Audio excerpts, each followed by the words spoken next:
Hey everybody, welcome to Movie Mavens. I'm Carsen Green. And I'm Annie Janes. You're listening to our Movie Mavens Diary. Heck yeah, dude. Oh my god, what's up, Annie? Haven't seen you or talked to you in so freaking long. It's been a minute, and I've been busy, dog. Okay. And you've been busy. Yeah. You said to me 1 second before I pressed recording, Bob Barker Day. Bob Barker Day. I can talk about Bob Barker Day. And I'm like, what's Bob Barker Day? Yeah. You say that as if I'm supposed to know. Well, I could tell you about it. Would you? Okay. So I know I said Bob Barker Day. I've been calling him. It's Baker. I've been calling him Bob Barker quite literally for the past 2 years. And I had a friend in town, and I was telling her for like months, because I planned on going to Bob Baker Day, and I was telling her for months, oh yeah, we're going to go to Bob Barker Day. And she got here and she was like, is that like the guy from The Price is Right? And That's I was what like, I was thinking. I was like, no, it's puppets. It's a different thing.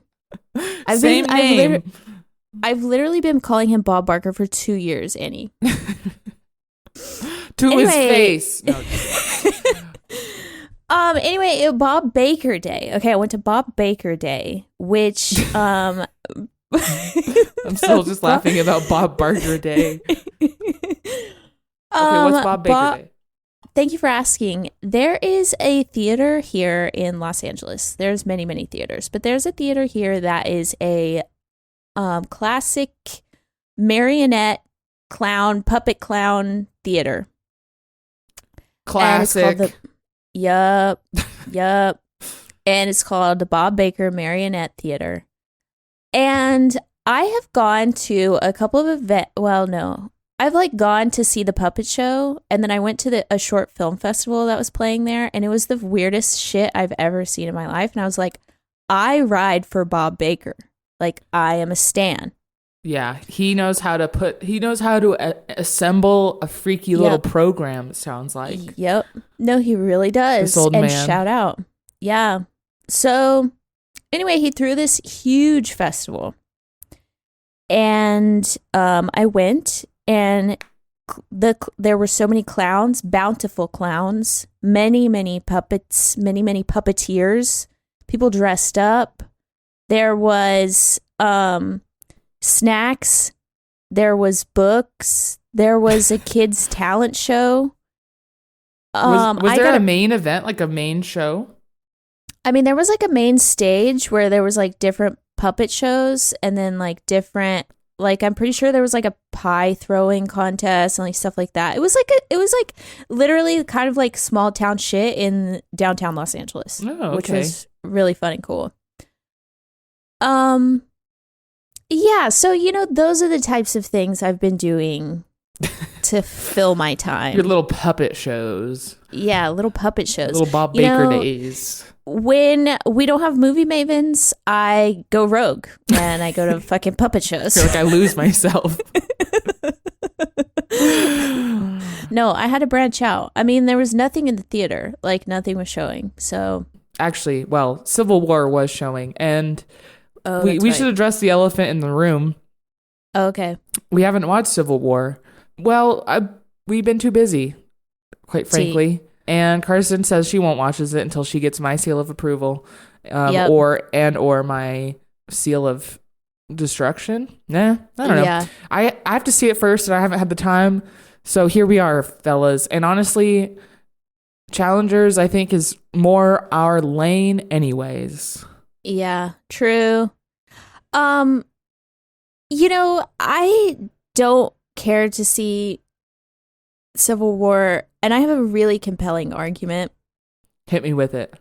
It's because Men was really, really bad. It was extremely bad. That is such a fair argument. But Kirsten Dunst. Oh, I love her. I ride for her. That alone is like what is making me. And you know what? Jessie Buckley was the thing that really got me to Men too.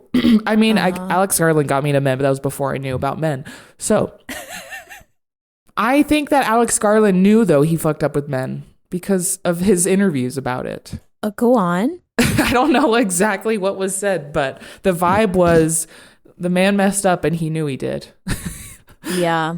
No, so that makes sense. he tried, and they can't all be winners. But they should. They should all be winners. I would like to watch all winners personally. Yeah. No, me too. Who do you think won in Challengers? Who was the winner there? Oh my God. Could you say it's a 3-way ... tie? Ooh. Or I think that, what's his name? I think Art perhaps won. The blonde guy? Yeah, redhead. Yeah. What about you?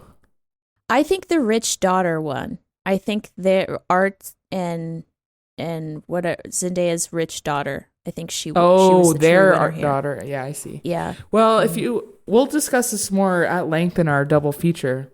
If you're curious, who won in Challengers? Yeah.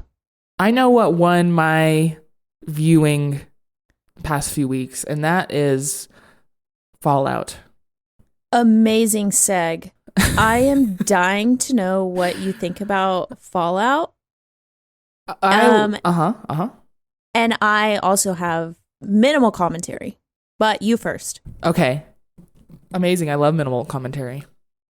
You're just kidding. It's a good podcast name. Okay, Fallout. I'll get this out of the way. I loved it. Okay. I really loved it, and I was really not on the fence, but I was not going into it ready to love it by any means, because historically video game adaptations are like meh, to say the least. We've had some decent ones kind of recently. The Last of Us, for example. But Fallout is less of a one-to-one copy. Like The Last of Us is a video game that is like a movie and now turned back into a TV show. Fallout is like a video game, and there isn't a story that is like would work for a movie as well, and there isn't a lot of the same like narrative shit to pull from as The Last of Us. So there's a lot more they could mess up. But it's in the creative hands of a lot of Westworld people, Jonathan Nolan included. Yeah. I heard that, yeah. And I thought that this series started really strong, and I thought it ended pretty strong. Okay. And in the middle, there was some la-di-daing a little bit, but overall, I thought the show was really good. And anything I didn't love about it, it was probably Maximus. I just didn't like that guy. He was the Brotherhood of Steel fellow, guy in the big mech suit. He's like one of our main. The show follows like 3 main characters: Lucy, the Vault Dweller; Maximus, the Brotherhood of Steel guy; and then the Ghoul. Oh, okay. And the Ghoul was my favorite. And the show eventually gets into stuff with him that I was really compelled by, and a lot of like finding out the mystery of Vault-Tec. He was my favorite, followed by Rico from Hannah Montana. Is that his name? Oh my God, yes, I love him. His storyline was my second favorite. All the mysteries of Vault 31 or whichever vault they're from. Wow. And then it was Lucy, and then it was Maximus. Like, honestly, the 2 main characters were like the most meh to me about it. But I don't know. I really loved it. I liked the vibes. The violence was cool. It was legitimately funny at times, to the point where I was like, whoa. Usually shows like this just try to be funny, and they never make it. And I thought it captured the world pretty well. Like, it's such a it's such a funny world that has a very interesting tone of like capitalism and American patriotism and also hyperviolence. But I thought it did a decent job of turning all of that into an entertaining show to watch, because at the end of the day, that's what it is now. And it succeeded in my book. But you watched an episode, correct? The first one? I did. I watched episode 1. What did you think? I was so unenthused. I was not enthralled. By what? I'm really glad to hear that it worked for you. I am glad. You know, I think number one, straight off the top, I love Kyle MacLachlan. I'll just say that. Did he come back? Yes, he is integral to the story. Like, they take him and they take him for a reason. Him. Okay. Yeah. I love him. Me too. Stan Kyle MacLachlan. That was it. That was like, wow. Yeah. You unfortunately. are honestly the only person I know that has this take, because everyone and their mother, no matter how close or far to a video game they can be, is like, Fallout? You watch Fallout? You watch Fallout? You watch Fallout? Like, my people I work with, people I would know. So it is like sweeping the nations. Are you getting this from any of your home dogs? No, but I mean, I don't like TV. I don't watch TV shows. I don't know. And it's Facts. Okay. And then two, I just really, I dislike and try to avoid things that have like 50s themes, like early 60s American like the like, I know that it's supposed to be set in the future, but when they go in the bunker it's like the 50s, and then they're still kind of operating under these like very particular rules, and like you said, there's like American patriotism going on. I don't know, it's just like all these kind of themes that I'm like, Well, I think it's a lot more interesting and is a lot more deeper than I think what you got to experience or what you're seeing in the first episode. But yeah, especially like everything you said, time, they don't go in there in the 50s. And that's a fun, interesting thing to learn. It's just like this whole thing is an alternate universe. Huh. And there's some weird timey-wimey business that is interesting. And then you find out, wait a minute, America, there's something going on with that too. I can't even say because I don't want to spoil to people. So I don't know. It is a lot bigger than face value, all that stuff. But if you didn't like the first episode, then I would say do not keep going, because I feel like that's one of the strongest episodes. Yeah, it's just kind of like not my genre, not really my thing. I don't know. It was well made though. Like, I'll give them that. I love, me, I love to see budget on screen, and I saw it. So true. The vaults look good. What genre would you say that is? I don't know. Like, well, there's definitely like action themes. Then two, maybe like sci-fi is the right way to categorize that. Sci-fi, like maybe even venturing into like fantasy, just because of the game element. The Google says it's a drama. Interesting. But I see sci-fi for sure. Yeah. At least as a component. It's not like the defining genre.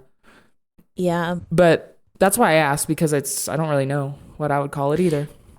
Yeah, well, and we've talked about this before. I really like real stories. I don't know. It's like just difficult for me to sink my teeth into something that just simply doesn't exist. Yeah. We got to find a camp for that or something. Like a boot camp? Do you want me to? Not a boot camp. I was thinking of more of a fun one of like, how to, not how to like give into imagination or something like that. Something cute. Not a boot camp. Like, we should beat this out of you. You know what would fix that? Running a mile. Oh God, I don't know. I've been like this my whole life, dude. Yeah, that's why we need the camp, dude. We've never tried the camp. Oh God. 5 days in Montana. I don't know. Could work. Well, maybe. I mean, if you set it up, I would go to your camp for sure. Yeah, I have to set one up first. Okay, well, we'll circle back on that. Okay, that's Fallout. It's a big ol' recommend to anyone that does not even care about the game. You guys know me. You guys know Carsen. So yeah, proceed as you would. Carsen says proceed with caution, and I say proceed with open arms. So somewhere in between. I mean, look, I can understand. I can recognize that things are not for me. It's fine. Girl can recognize. I'm not saying it's bad. That's not what I said. I just said I don't care to watch it. And it being a show, it's like, how are you gonna suck it up for 10 hours? No. Hell no. Yeah. I got puppet events to go to. You know wait what I mean? minute. Yeah. Bob Baker is out there. You know you like him. All right. Anyway, what else have you watched? Well, if anything. Yeah, so I watched 2 things here. I did a little double feature myself with The Talented Mr. Ripley. Oh my God. And Ripley, the new show on Netflix, black and white. That is the same story. It's based on a book. It's a book? It is a book. Okay. And that is starring Andrew Scott and Dakota Fanning. He's so hot. Oh my God. First, let's talk about The Talented Mr. Ripley, because you also just watched this, and it was also your first time watching it, as was mine. Yeah. Yeah. What a great movie. It is an incredible movie. I wanted them to kiss so bad. It was like some of the best on-screen sexual chemistry that I have ever seen. I had so many similar feelings watching that movie that I did to Saltburn. It's like a movie. The story is about power, and it's about this guy who like is an opportunist and like seeks out and takes opportunities to prey on other people. I love that. I loved it, and I didn't expect to like it. What did you think? I loved it as well, and I agree on the Saltburn thing. Anyone out there, any Saltburn girlies or guylies out there that love Saltburn, I know you're out there. I know you're listening. Y'all should go watch this movie for real. Yeah. Mm-hmm. Dude, it was so good. It was so complicated. There's so many layers of where things can go wrong. It's a scam. Yeah. It's a lot like Catch Me If You Can. Yes. But it's Matt Damon and there's homoeroticism. Yeah. Dude, the tension in that bathtub scene. Stop. I didn't know they did it like that back then. Like, I didn't know they had that in them to go that far. And I loved, like, I think there is some like sweeping under the rug of gayness in this for sure. Oh yeah. But at the same time, some of that makes it hotter. Like in my utopia brain is like, we don't need to fucking say it because it's all there. Yeah. But that's not how it was made in the 90s. Yeah. It was definitely more of, we cannot say the quiet part out loud. Yeah. But in today's world, it's like so spicy. You know what else too? Philip Seymour Hoffman and Gwyneth Paltrow, amazing performances. I missed Gwyneth Paltrow. Where the fuck is she? What is she doing? She's doing Goop, dude. She needs to come back. She does need to come back. Do movies. She is so fucking incredible. I watch like The Talented Mr. Ripley and like her in Seven. I'm like, this is a woman with chops. Like, this bitch can act. I need her back on screen ASAP. Dude, it's a shame. Her in this, like seeing her youngest, like naturalist face, I was like, goddamn, she was a talent. Yeah. I wish she'd dropped the Goop. Yeah. Well, you know, now she's doing Spider-Man. So, or fucking Iron Man or whatever. Man. And by now you mean 10 years ago. Yes. Yeah. Maybe 20. Yeah. Anyway, miss her, love her. Miss you, love you. It was so good. Yeah. And The only thing that is frustrating is like there comes a point where the character like should like get out while he's ahead. And this is common in these movies, but I have such a hard time with that because I'm like, you could succeed, but you are the reason that it's failing. And there's nothing wrong with that. I'm just saying that it really affects me when I'm watching something. Yeah. Viscerally. Yeah. Okay, so how was Ripley? Yes, I was like, fuck yeah, this is so good. I love this. Now I'm for real down to watch Ripley. So I put Ripley on. And what's the first difference you might notice? Well, it's in black and white, right? Okay, there's one. That's kind of cute. Okay. It is kind of cute. Here's another difference. One is called The Talented Mr. Ripley. The other is just called Ripley. Yeah, see, I was thinking it was Alien. Well, I can see why you would think that. Yeah. I didn't associate the two either at first, but it truly is The Talented Mr. Ripley, but take away the talent. Like, wow. It's like, isn't this so fun watching a talented man scam a rich idiot? And then this movie's like, what if he wasn't talented? He was just a guy. And I'm like, oh, this is way less fun to watch. And wait, so it's not like a remake? It's based on, I'm assuming that both of these are just interpretations of the book. Oh. So, you know, one was like, and one is a movie and one is a show. And one is like, there's so much going on in The Talented Mr. Ripley. I was like, of course they can make a show because they're like the Philip Seymour Hoffman storyline. Love him. Like that could have been amped up with drama and time.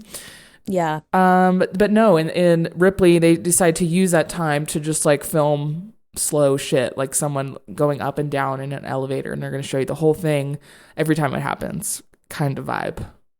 Okay, snooze. It's such a snooze. They cut out like also a lot of the subplot that, like for instance, like the Italian woman that Jude Law was seeing on the side, like they cut that out, which is crazy because that was kind of a huge part of the. Yeah. So it's like they're taking story away, stretching it out. Now he's not as talented. He's not as much of a scam god as he was in the movie. So, and they took away the tension in that one of them is like, we know one of them is into dudes and we don't, and the other seemingly no, never. So it's like, took the talent out, took the tension out, took some of the plot elements out, but made it longer. Like, no, it's been really frustrating to watch, and I'm really bummed about it, quite honestly. You know, if I may speak. You may. May I say something? I think that movie worked so well because Dad Damon is one of the most charming people who has ever walked this earth. Here's the thing. Yeah, there's literally no charm. The man, Adam Scott, bless his heart, there's no charm. But Jude Law had charm, and nobody has charm. Even Dakota Fanning is lame to watch. I wouldn't consider her charming. No. Well, that's fair. It's so lame. It's crazy. They took this such an amazing movie and they diluted it down. I don't know why. Mistakes were made. Bummer. I hate that. Yep. So in short, stay away from that show if it sounds bad to you, and definitely check the movie out if you haven't seen it yet. Yes. Okay, hit me with something you've watched. Well, Annie, thank you for asking. I watched the Netflix series by and starring Richard Gadd called Baby Reindeer. Okay, I've had a friend tell me that I should watch this, but I have not seen it yet. Mm-hmm. So it chronicles a man, a comedian, a budding comedian who is trying to get his career off the ground, and he is being stalked by a woman who was a patron at the bar he tends. Okay. And what's interesting about this show is that Okay, so it's interesting because the woman is the stalker in this situation, whereas I feel like whenever we see men who are stalkers, it's violent and dangerous. It's like immediately just like incredibly dangerous because that's a dangerous situation to be in. And what's interesting about this story is that she is not violent, nor is she really dangerous. She's just creepy and like wants something that he doesn't want to give to her or cannot give to her. But she's sending like hundreds of emails a day and like following him and shit like that. And what the guy says, like from the top of the show, he says, I don't blame her. I think she's really mentally unwell. And so we go through this series of him trying to correct her and trying to say like I don't want what you want. Please leave me alone. And then too, like we get a lot of his backstory and why he feels like he can't or shouldn't or doesn't want to just like outright tell her to go fuck herself and like, scare her away or like go to the police or something like that. I mean, he does end up eventually going to the police because it's like too much for him to handle, but he tries to handle it by himself. And I don't know, it's just really interesting. It's a very human story. It's a very, very human story. There's a lot of compassion. There's a lot of empathy. And it's really interesting. It's based on Richard Gadd's life. Like this was a true story. This actually happened to him. He had a stalker at the beginning of his career. I think they're 30-minute episodes, 27, 28-minute episodes. And so I just burned through it in a binge. So it's a soft recommend. I think anybody would like it, honestly. Trigger warning, there is a few instances of sexual assault. Okay. What I love about this is 30-minute drama. Yeah. Mm-hmm. And you're not a TV gal, but how come this sucked you in? Was it the true criminess or the 30-minute-ness? I think it was I think it was the conversation. I think I just like saw a bunch of people online, like how you're seeing a lot of people online talk about Fallout. I'm not seeing that conversation. I was seeing people talk about Baby Reindeer. Oh, and I haven't even seen Fallout online. Just my physical people in my life being like, you watch Fallout? You watch Fallout? You watch Fallout? Interesting. Yeah. No, I think it was just Baby Reindeer has been up on Netflix often when I open it. Like it's like in the top streaming, and I did have a friend tell me I should watch it. Okay, but yeah, conversation. That for sure gets me to watch things. Dude, and then I don't know. I had a rot day. Are you familiar with rotting? Yeah, you don't do anything. Yeah. But rot. Yeah, I physically could not leave my bed. I was so exhausted. Yeah. But then, after 5, 6, 7 hours of literally just lying there, I was like, well, maybe I'll watch something. You charge back up. Yeah. Yeah. So that's what happened. Then I watched it. And then I went to sleep. What a rot day. Yeah. Okay, last thing I want to shout out. Yeah. I didn't talk about true stories with you, right? I mean, we have told true stories on this podcast many times. I've never told you a true story. I've made them all up on the spot. Okay, well, true stories. My friend showed this to me for his birthday. It is a movie from 1986. It's by David Byrne of the Talking Heads. Okay. It is John Goodman's first movie. Okay. And what it is it's like a compilation, sort of like an anthology kind of short stories that were inspired by tabloids, local Texas tabloids that David Byrne read. You know what this sounds exactly like? What? French Dispatch. Well, okay. This movie, this is my first time seeing it, is where one of the main influences of Wes Anderson. Oh my God. It's like where Wes Anderson got his shtick. At least one of the places. That's cool. So for those reasons alone, big recommend. It's super fun. It's a super fun watch. There isn't a lot of things like it. It has talking head songs in it. Like musical kind of moments, but they're more like music videos in movies than musical numbers. And it just is, it's weird. I don't know. It's funny seeing something so Wes Anderson, but it was made in 1986. Dude, oh my God. So okay, I want to watch it. Yeah, big recommend. Where did you watch it? So my friend, it was his birthday, and he rented out the Jean Cocteau. I love that. Okay. I know, and we watched it there. But you can rent it, and I know it's on the Criterion, or it's in the Criterion Collection. I don't know if it's streaming on that streaming service, but you can rent it, you can stream it. It is out there. I just want to give myself a quick shout out. Do it, Jean Cocteau. I used to work at the Jean Cocteau. Yeah, shout out.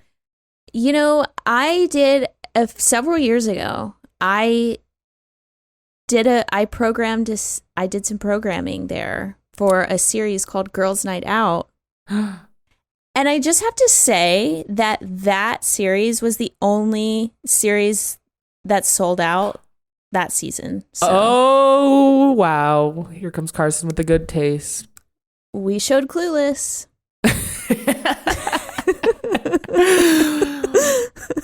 Anyway. That's awesome. Well, anyway. Yeah, personal shout out.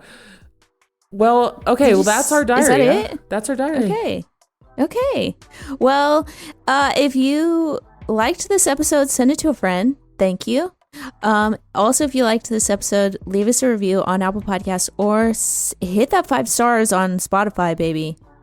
And follow us on Instagram at Movie Mavens. Thanks. Bye.